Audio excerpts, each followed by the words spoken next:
What's going on, everybody? You made it to the end of the week, and you know what time it is. It's time for me and Rockin Robbie to count down our top 10 favorite comics of the week. What's going on, Robbie? Yo, what's up, man? This was a really good week for comics. I'm really excited to talk about it. You know, I thought it was a great week, too. So many books. You read even more than I did. Although, when I went to put the top 10 together, I found myself struggling a little bit.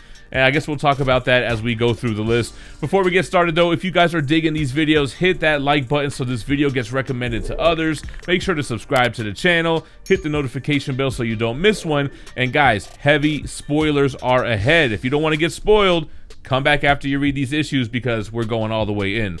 And I'm going to set it off today with my number 10. I went with Spider-Man 73. I can't believe it. Robbie can't believe it. This totally changed tone from where we just were with Sinister War. It kind of went back to the basics. It went back to who is really Kindred. I mean, we know he's Harry, but how did he become Kindred? And it's almost like when a president leaves and starts pardoning everybody, I think Nick Spencer is just like, look, I'm out. Let's fix One More Day. Let's fix how Norman Osborn had twins with Gwen Stacy. Let's fix all that crap. I'm out of here. And that's what we're going to remember him by. So I thought it was interesting, him kind of retconning those things. I kind of like where he's going with that. I am still happy that we're going to get a new creative team on issue 75. We got Ben Reilly coming back. But I thought this was an interesting issue. I found myself saying, like, whoa, like, is he really doing that in these pages? You know, I don't know what else to say about my thoughts on Amazing Spider-Man. I read this issue, and so, J. Michael Straczynski did that terrible story, like back in the day where they revealed that Norman Osborn had impregnated Gwen Stacy as a teenager, and they had these two Osborn kids that were running around, and Mary Jane remembered this conversation. She had held on to this information. It seems like this entire 80-plus issue run of Nick Spencer's Spider-Man has been to kind of undo that, and it's like, bro, you could do that in just like a couple issues, like to undo. I'm just glad it's almost over, man. I'll tell you that. I'm glad you enjoyed it, though. I really am, Jim. Look, Robbie, I'm not saying that the whole run was good. I'm just saying this issue hit number 10 on the list. Yeah, I get it. I understand. For my number 10, I'm going Last Flight Out from Dark Horse Comics. This is the beginning of a 6-issue miniseries that I really enjoyed. It kind of took me by surprise. It was nowhere near my radar. And what it's about is about this scientist, and he's got a kid, he's got a wife. His wife dies, and so he has to raise his kid. But he's a scientist who's working on this incredibly important mission to evacuate the population of Earth off of the planet because the planet's about to no longer be able to support life, right? So he's basically never been there for his kid because he's doing this for humanity. And now that the time has come, some people have chosen to stay behind on Earth, say they don't believe that the Earth is going to end, or they don't want to go into space, things like that, right? His daughter is one of them. So he's got 24 hours to go find his daughter, reconnect with her, and convince her to evacuate the planet with him. It had amazing artwork, great landscapes, really great coloring. It was a really solid book. Super surprised me. You know, I've been keeping my eye out for Dark Horse issue 1s, like I'm reading Lucky Devil by Cullen Bunn, but for some reason this one didn't really stick out, so didn't read it. My number 9, I went with Swamp Thing, issue 7, which Robbie and I can both agree on. This has been a great series. I'm digging the incorporation with Suicide Squad, hunting down Swamp Thing. Amanda Waller wants to put together her own kind of rogue Justice League. At least that's what she's doing in the pages of Suicide Squad. So she wants to weaponize Swamp Thing. She wants to capture him. There's a Suicide Squad team out there trying to get him. And you know what's funny? He almost gets got, not from the physical attack, but from the emotional attack, making Levi flashback to his father. And it's funny how his father was always a man of the earth. He was always respecting the forest, respecting the land. And Levi was always like a scientist, like, man, bulldoze this thing. Let's move forward and progress technology. And now he's the avatar of the green. Now he's Nature Boy out there. So you could feel that remorse and regret as he's having these flashbacks. And we have Chemo bulldozing through the forest. He's giving off radiation, causing destruction in his wake. And he's going to face Swamp Thing after Swamp Thing has this emotional battle within. So interested to see where it goes. Amazing artwork. Great series so far. Robbie, what do you think about Swamp Thing? Oh, you know me. I am loving Swamp Thing. It's a bit higher on my list. I'll save some of my thoughts for that. But I love that you referred to Swamp Thing as Nature Boy. It just kind of gave me a Ric Flair flashback Woo! You know, my number 9, I'm going last book you'll ever read. Issue number 2 from Vault Comics. This one's from Cullen Bunn, who does Lucky Devil, like you were mentioning. I like this book. It reminds me of In the Mouth of Madness, the John Carpenter film with Sam Neill. It's a fantastic movie. And in this story, it's about this woman who's written this book, and this book is exploring the darkness in humanity and how it seeps out in our culture, or something like that. And it's causing the people who are reading it to become radicalized, to become like demonic almost, and start like just fighting and fucking all over the place, basically, right? And so she's still going on a book tour, even though everything's chaos around the release of this book.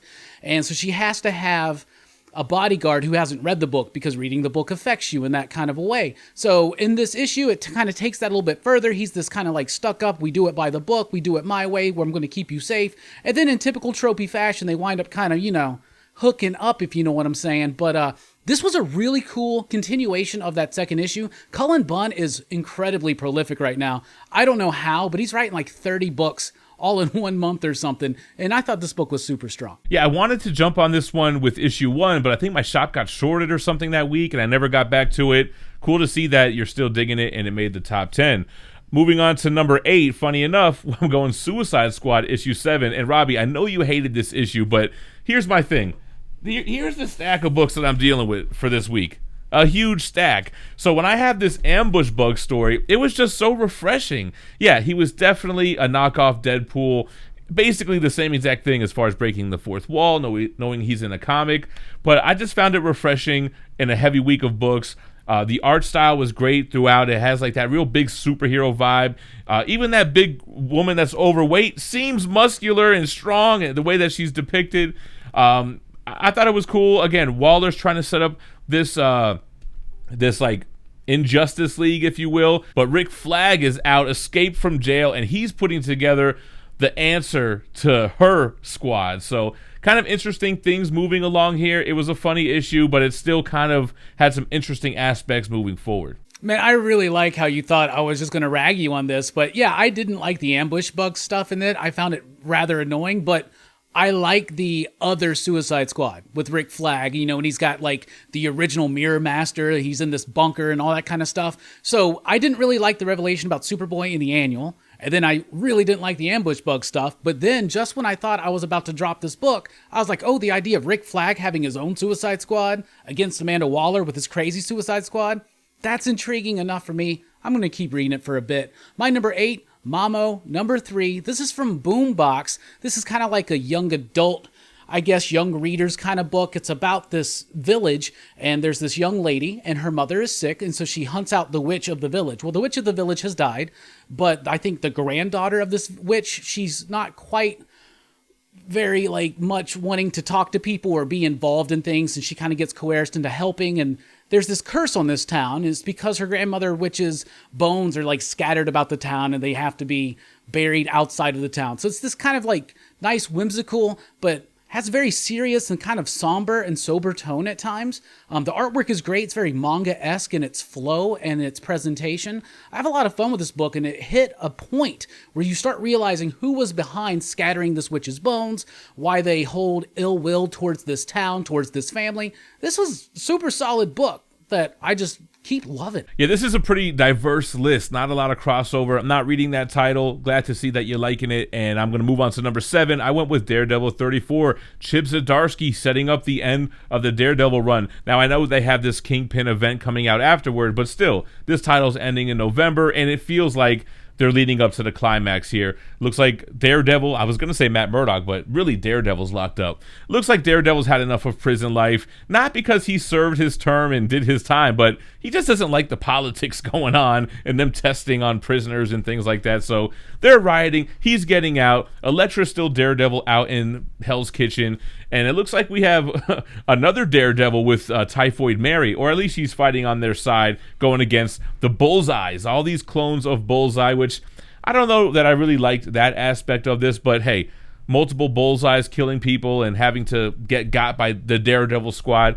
I'm kind of all for it. Artwork was great throughout this issue. I enjoy the coloring. I like the oranges and reds and the fires, and the covers were dope too. This stained glass cover, and I dug that Liefeld cover that you had too, Robbie. Oh man, that Liefeld cover was fire. I mean, I'm being honest. I thought that was really a striking cover. I'm liking Daredevil, and me and you both have been a little critical of Daredevil lately, of kind of meandering around too long in this prison story and kind of wanting them to move it forward a little bit. I feel like that moved really forward in this issue. I thought it was strong. I like how they're setting up Kingpin with the Mary stuff. He's like super freaking out, wigging out because she's like not answering his calls and stuff. And you got Elektra who's just ready to go kill 100 bullseyes. I mean, this is like a dream come true for her. She gets to kill this dude like 100 times, and finally getting out of that prison situation, bringing Cole back in. It really, really works. This was a super solid issue for me. For number 7, I'm going Elvira meets Vincent Price, issue number 2 from Dynamite Entertainment. I love this book. It doesn't take itself very seriously at all, but it is an incredibly well-crafted comic book. It's comical, it's a little spooky, it's got nice little throwbacks to old school horror. Of course, Elvira's the mistress of the darker self, and Vincent Price, she is teaming up with the ghost of Vincent Price in here to hunt down this lost film that he was in that's tied into this like Egyptian occult type stuff. So they're fighting Egyptian gods, and it's got these silly jokes, and it breaks the fourth wall. The book is awesome. The artwork is really crisp and clean, and it also has this nice flair and fun style to it. This is a bouncy, fun book, and I love it every single time. Hey, shout out to Dynamite. I really like seeing them getting some love. I don't know how many are talking about this Elvira book, but glad to see that it made the list here. Moving on to number 6, I went with Batman 112. We're in the Fear State. This is the first Fear State story in the Batman title, but it kind of feels like everything that has been happening for the past few issues. I like seeing freaked out Batman that Scarecrow is messing with, and he knows he's compromised, trying to make sure what's real and what's not real, trying to call for help with Ghostmaker and the Robins and crew. So I kind of like that aspect of it. It is kind of cool to get like the beginning of the story, the end of the story with Future State, and now we're getting the middle. Now we're seeing what led up to it. How did the Magistrate take over? Why are the Peacekeepers running the town? We see Peacekeeper 01 has kind of lost it. He's not right in the head, and they have to create a Black Ops Peacekeeper X, just to get rid of him and really have the order to kill, just to make sure that he's set straight. It's fun. The artwork is incredible throughout this series. I know sometimes it changes hands, but I'm still digging it. I feel like each panel has something big and flashy and something interesting to look at. And yeah, man, digging this run so far. The artwork really sells this issue for me, man. It is super dynamic, even when it's just a bunch of people sitting around talking. And that's my one problem with it, is it feels like another setup issue for Fear State. Like, I thought we just had that with Fear State Alpha. Now it's all like, there's even a moment where Scarecrow is like, now it begins. I'm like, now? Bruh, this is part 2 of the story. What's going on? We've been building up to this. But it's super solid with that artwork. Jorge Jimenez, and he's made it kind of known that he wants and will stick around with Batman even after Tynion leaves. And I think that's the best choice DC can make, because he's like one of their best artists right now. For my number 6, it's the DC book Infinite Frontier, number 6. This is the final issue of this Joshua Williamson trilogy of miniseries that's going to lead into the next Crisis DC event. I loved it. I am a whore for DC. I am all about it. I love all the Crisis stuff. I go in and out of it. I reread that stuff. I like study it. I'm like that dude from It's Always Sunny in Philadelphia, like with the notes and the threads all over the walls. Like, I love this shit, right? So this one kind of tied in a lot of threads from Crisis on Infinite Earths, Infinite Crisis, into Multiversity, bringing some of that stuff back. Like, there's a second multiverse outside of the multiverse. That was something that was revealed at the end of Grant Morrison's Multiversity. I'm really glad to see how that factors into the idea of the Omniverse. Plus, you got Darkseid, and it's not just Darkseid, it's every version of Darkseid that's ever existed in the Omniverse in one ultimate Darkseid being. That's incredibly badass, and the only person who can even bear to stand up to him is the Superman of Earth 23, President Superman. I love this book. It's big, it's dynamic, it's energetic, lots of reveals, psycho pirate action, and it's leading into Justice League Incarnate, and I cannot wait for that one. Yeah, Darkseid Prime was dope. I like President Superman. I like the whole multiverse thing, and everybody knows they're in a multiverse now and getting imported multiversal beer and stuff like that. It was fun. I've always said I was, not as confident in my DC history retention to really enjoy this to its full potential. But I did enjoy the series. I thought the last issue went out on a bang. I like how even though the threat within this miniseries was contained, Darkseid is like, nah, bruh. Don't even worry about it. Moving on to number 5, I'm going to go with some extreme carnage, baby. Part 6 of 8, and now we're talking Toxin. Maybe not as exciting as some of the Life Foundation symbiote issues, but hey, you got Carnage's offspring. It's exhausting going off on my offspring. With Toxin here, and he's a badass. He doesn't need a strong host. It could be this guy, it could be a kid, it could be whoever. In the Mindscape, Toxin rules, and he really puts it to Carnage. I think Carnage decapitates him, but then he eats Carnage by changing his neck into a mouth and eating him with his head.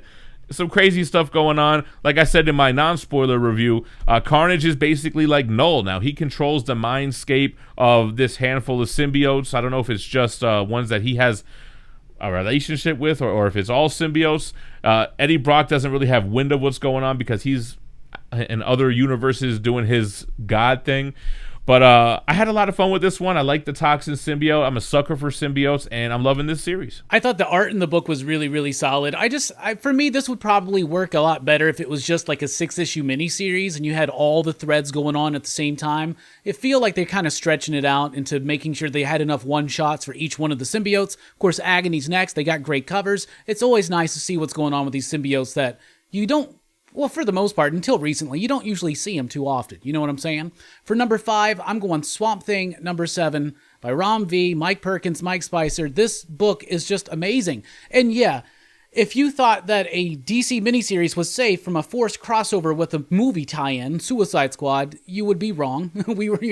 But the way Rom V doesn't move the thread of his story, like it still feels like it's a part of it. Like when Chemo's in there in the jungle, like you feel like that's tied in thematically to what's going on in the entire story and in the personal story of Levi. We're learning more and more about this character. I love that slow burn, that deliberate build to reveal this information about his family, his father, this land, and how it's a generational story, and it's about it's an environmental generational story, and it's really cool. And the way that Rom V can fold in a Suicide Squad tie-in and still keep the thematics all balanced and working, where it feels like it was supposed to be that way, organic, if you will, it was amazing. And speaking of organic, the artwork makes the book feel like it's organic, like you can feel the wood, you can smell the flowers almost as you read this book. It is a visually such a stunning treat to indulge in. I agree, man. The roots feel alive in this book. Now that we made it halfway through the list, a quick word from the sponsor of this video. Cheap Graphic Novels is your online home for brand new graphic novels and collected editions up to 50% off cover price. They pride themselves on packaging your books so they arrive safely and in excellent condition, as well as prompt and helpful service. Check out their bargain bin for even greater deals up to 90% off cover price. CGN is excited to announce that they're now taking pre-orders. They're making it easier for you to ensure that you don't miss out on the hottest releases. Cheap Graphic Novels is currently running a special promotion for the Geminites. If you're a first-time customer, let them know that you were referred by Mint Collectibles at checkout and you'll receive a credit for free shipping on your next order. This promotion is only valid for the United States. Cheap Graphic Novels, your source for the hottest books with the kind of deep discounts and quality shipping and customer service that will keep you coming back for more. All right, guys, moving on to number 4. We're going to Image Comics. I'm going The Me You Love in the Dark by Scotty Young. I thought this was even better than the first issue. This woman is in this haunted house. She specifically rented it to get some inspiration for her art. Her art is kind of, she has a little bit of a creator's block, if you will, or she's not really producing the type of stuff she wants to produce. So she's looking for inspiration. She's drinking a lot of wine. She's listening to music and starts talking to the house or the ghost to see if it's really there. And boom, it's talking back to her. But not only that, they're starting to form some type of bond, and I'm guessing that's where the title kind of comes in, The Me You Love in the Dark. It seems like they're falling in love. The ghost or the spirit or the demon, it looks kind of scary, seems to be giving her inspiration as far as what to paint. She paints what she thinks this demon or spirit or whatever looks like. And I don't know, there's kind of like some touching and rubbing going on, a la Ghost making the pottery thing, or I don't know, man, but I'm really digging it. Art style, kind of gritty, kind of dark, but the tone is kind of light. So that's why I think in the first issue I kind of said it's kind of like a horror book, but not really. It's kind of fun at the same time. but I'm digging it. Yeah, I'm really digging this one as well. It's a bit higher on my list. So my number 4, though, is May's book, number 1, from Dark Horse Comics and Jeff Lemire. It's written and illustrated by Jeff Lemire, and I love Lemire's artwork. It is this wonderful, eccentric, interesting, unique style that just every time you see it, instantaneously you go, that's Jeff Lemire, right? So this is a story about a dude who has lost his daughter like years ago. He's never been able to get out of this rut. He's stuck in this routine. He feels like he's slowly dying, right? And at times maybe we can understand this or have known somebody who's felt it and probably felt it as deeply. So the book resonates like that. It's a bit depressing. You know, if you're in the wrong mental state, you might not want to check this one out. But the way that it's about the maze of his own despair, the maze of his own pain, the maze of his own grief, right? And he's trapped in it, and it's wearing him down. And then at the end, you get this tinge of a hook that something's up. He hears his daughter's voice. She's trapped in some kind of labyrinth somewhere, some kind of maze, and maybe there's some kind of tinge of hope. Now, I don't think that it's going to be so on the nose. Maybe it's more like he kind of learns to release his despair and grief and understand to appreciate what was. But this book, the way it can take those raw emotions and make them come out of the page like that, it blew me away. The composition, the layouts, everything. I thought this was an incredibly strong book.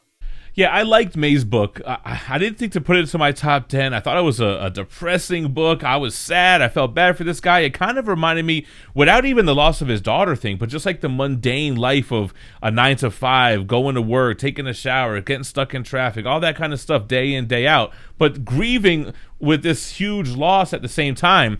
The end had that hook that, like, his daughter called out to him, help me, I'm in the maze. And that's what's going to make me continue to read this. Like, yo, is there some hope at the end of this dark despair of a story? It was good, though. I'm not dogging on it. It just was really dark. Anyway, going on to my number 3, I went with Batman Catwoman 7. I get what you're saying, Robbie. This series will read way better as a trade, as some type of collected edition, issue to issue. Yeah, you're stretching out a sentence to make a whole book out of it. But, man, the Batman Catwoman sex scenes in here were crazy. I like old woman Catwoman. I like how she killed Joker and she's unapologetic about it. I like how her daughter doesn't approve of her mother's lifestyle and it kind of gets mad at Bruce. Like, how did you marry mom when she's like a villain and we're good? But, oh, I'm sorry, I shouldn't say that. You know, like, I kind of like that aspect. I like how we're tying together the 3 timelines. Like, Catwoman was supposed to kill Joker with the Phantasm, but Phantasm, what happened? Catwoman hesitated, or somebody hesitated, and Phantasm guts Catwoman. But we know from the earlier issues that she does kill Joker later on in life. I don't know. I'm digging this series. I thought the artwork was great. It was hot, and I like where the story's going. I'll agree with most of what you said there. The sex scenes were hot. The artwork was pretty decent. I like the vibe with Selina and Joker. It gets a little weird. I thought it had some clunky dialogue in this one, but it's probably something that would read way better in a collected form. For my number 3, I'm going Wasted Space, number 23. This is from Vault Comics, written by Michael Morisi, with artwork by Hayden Sherman, coloring by Jason Wordie, lettering by Jim Campbell. This is such an amazing creative team on a brilliant book. It's kind of like, as I've mentioned before, Preacher meets Star Wars, right? So it's set in this dirty, dingy galaxy. It's kind of crude and rude and raunchy and funny. It's from the same writer as Barbaric, so it kind of has those kind of vibes to it, right? But it has hit such emotional levels, philosophical levels. It's talking about societies, and it's talking about people being divisive, and it's not choosing sides. It's like pointing out how ridiculous all of it is, and what is the true meaning of living and of love and of life. Is it friendship? Is it experience? What is it? And it goes into these questions, and it does it in a very flamboyantly fun and ridiculous way. There's nothing like it. It is true hardcore sci-fi with a brilliant, funny, humorous, and philosophical twist.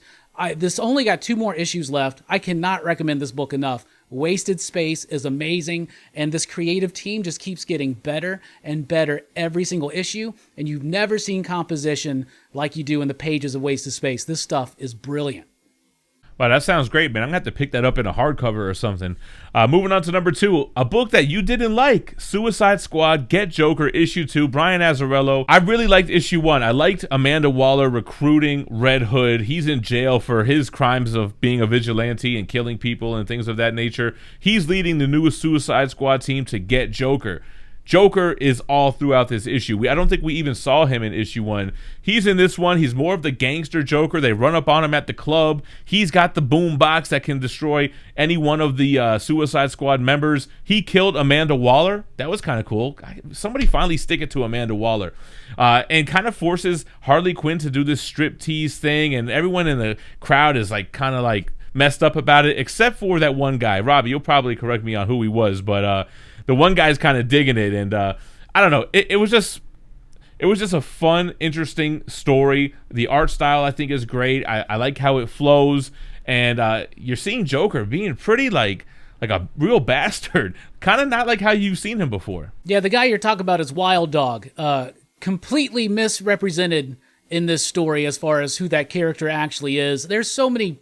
I have so many problems with this book. I think the artwork was super strong. In fact, this is why I like Alex Malee's artwork, is this kind of stuff, not what's going on with Checkmate. But this one just wasn't for me. My number 2, though, Nice House on the Lake, issue number 4.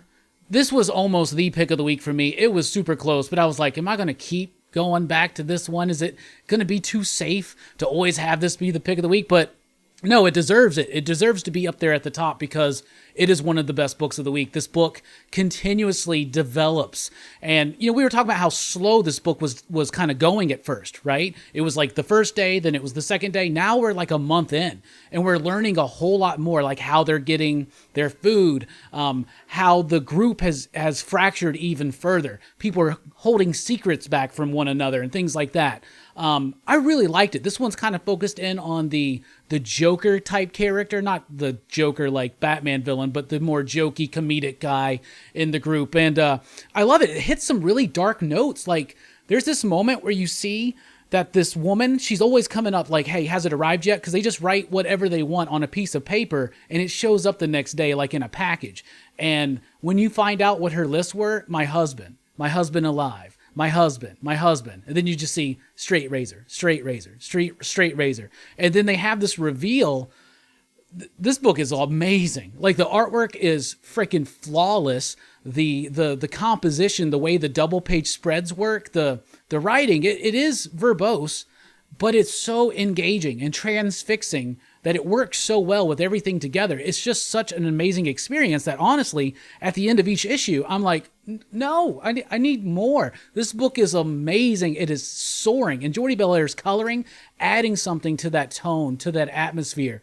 This book is brilliant. Yeah, man, I'm loving this book too. This was my pick of the week. This is my number 1. And did you see the guy who had the Action Comics 1, Detective Comics 27? He got all these things in this Alien Care Package. I love how they're calling it Alien Care Packages. So they don't really run out of materials. They just write down something on a paper. You write down what you want, and it comes the next day. So this woman, she's depressed, man. She misses her husband. She misses her family. She's ready to just cut out. But Walter won't give her the straight blade. Now, our character is sympathetic to her. He doesn't try to talk her out of it. He orders it for himself, gives it to her. But the big reveal, the big revelation here is that you can't die here. They're slicing their wrists, they're cutting their throats. You're not able to be killed here. So it's like, boom, big reveal, issue's over. We want issue 5. Like, what's going to happen next? Who is Walter? Is it an alien? The tone and the atmosphere is great, like you mentioned. The characters are all interesting, and we're spending time with each of them in each issue. The comedian guy, we get a brief flashback, and I like how they flesh him out. Like, he's not as dumb as he looks. He plays dumb, but he's really just kind of like picking up on things and not letting it be known. Tiny doing a great job on this book. Yeah, he really is. And what about the bit too where he realizes that none of them exactly remember how they got there? Like there's a lot of mystery that's being built up. And yeah, you're right. Every single issue, you're like, give me the next one now. And it's going to really suck when it hits that like 4-6 month break that it's going to about to hit like after issue 6 or something. But for my number 1, I went The Me You Love in the Dark, issue number 2, because this was astounding, the level of craftsmanship for me in this comic book. I liked issue number 1. I had it as my pick of the week. I thought it was strong. I think it was a weak week, though. This is a strong week, and this is the pick of the week because this elevated what was already established in the first issue, and it took it to another level. Now we're actually seeing the interaction with her and this ghost. And if you're, like Jim said, it's the story about this artist in this house that she wants to be haunted because she wants that dark inspiration. Well, as soon as she realizes that it's a ghost or a demon or some kind of entity, she starts freaking out. And the way that Jorge Corona draws it and the way that it's colored by John Francois is freaking amazing. It really works. It's chilling. Like, there are moments, because they don't show you much. And, the less you show sometimes in horror, the more effective it is. I found myself getting the willies while I was reading this one, right? And then they kind of develop this little bit of a relationship, and it gets a little flirtatious, it gets a little fun, but then it goes right back into that dark, creepy idea. This is meant to be, I think, a 5-issue series, so that means it should be pretty punchy. And if they keep this level of technical skill up throughout this series and pay it off at the end, it could be one of the best of the year. Strong titles. It was a great week for comics. There was a lot of great books that came out. There were no really duds that I read. Let us know what your favorite comics were in the comments down below. Robbie, I want to thank you for joining. As always, why don't you let them know what you got going on over at Pop Culture Philosophers?